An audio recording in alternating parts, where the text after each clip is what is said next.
Hello दोस्तों, नमस्कार। आज का हमारा टॉपिक है संविधान का वर्णन। तो देखिए, संविधान को जब आप पढ़ते हैं तो इसमें कुछ आपको बेसिक चीज़ें देखने को मिलती है। पहला चीज़ आपको पता चलता है संविधान का दर्शन क्या है।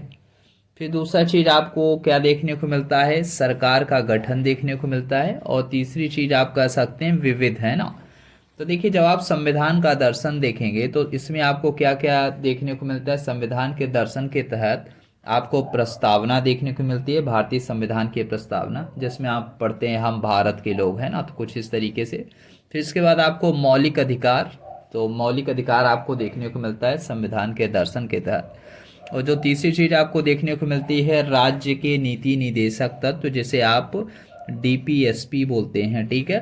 फिर आपको एक चीज़ और जो देखने को मिलती है वो है मौलिक कर्तव्य, साथियों। तो याद रखिएगा।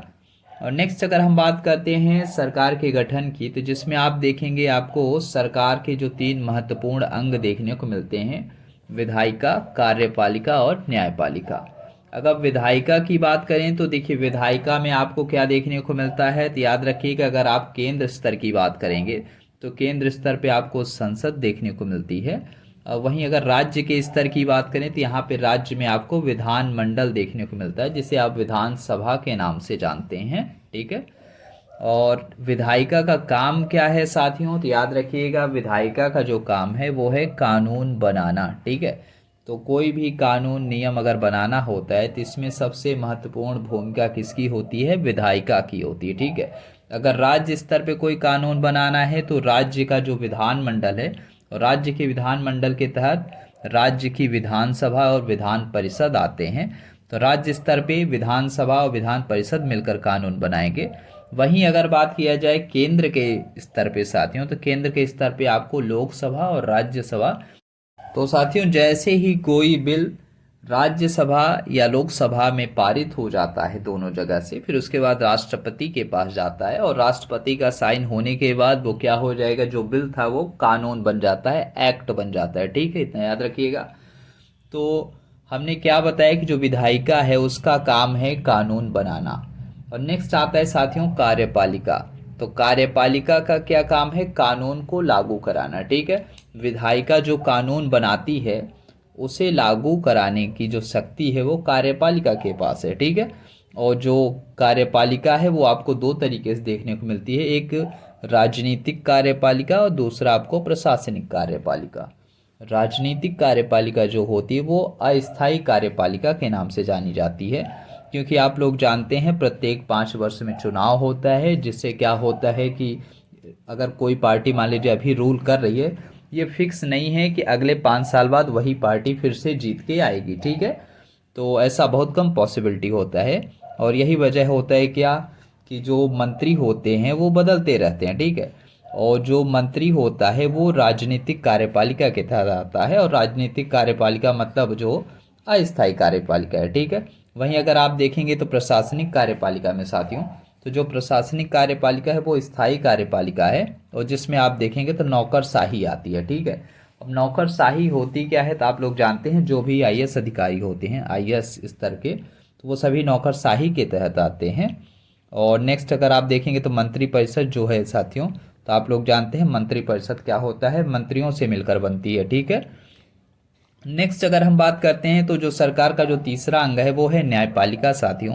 तो न्यायपालिका का क्या काम है, तो पहला है न्यायपालिका का काम विवाद का निपटारा कराना, ठीक है।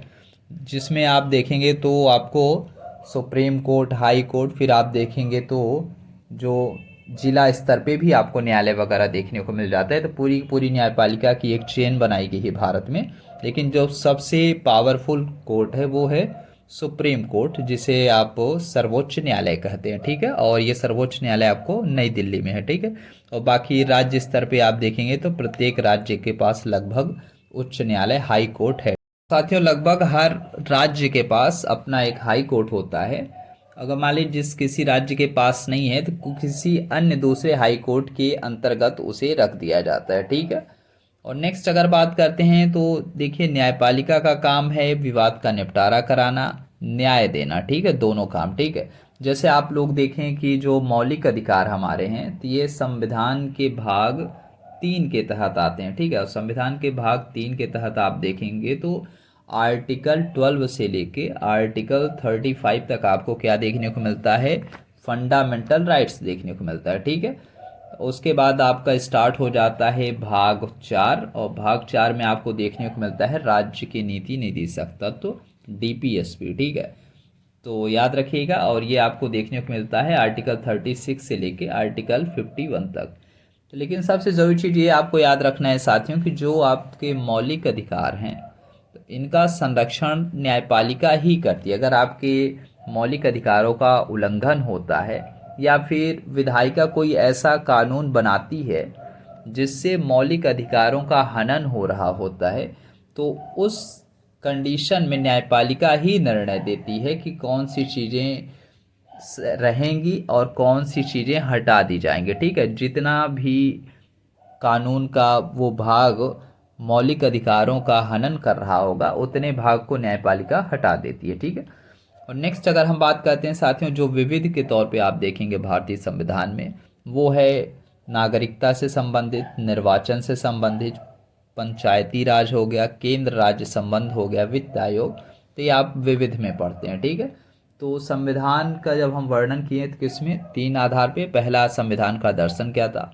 फिर आपको देखेंगे तो आपको देखने को मिलता है सरकार का गठन, जिसमें आप देखेंगे तो विधायिका, कार्यपालिका, न्यायपालिका, जो कि आप देखेंगे तो आर्टिकल जो है 52 से स्टार्ट हो जाता है, जिसमें संघ के बारे में बताया गया, फिर राज्य के बारे में बताया गया, तो कुछ इस तरीके से।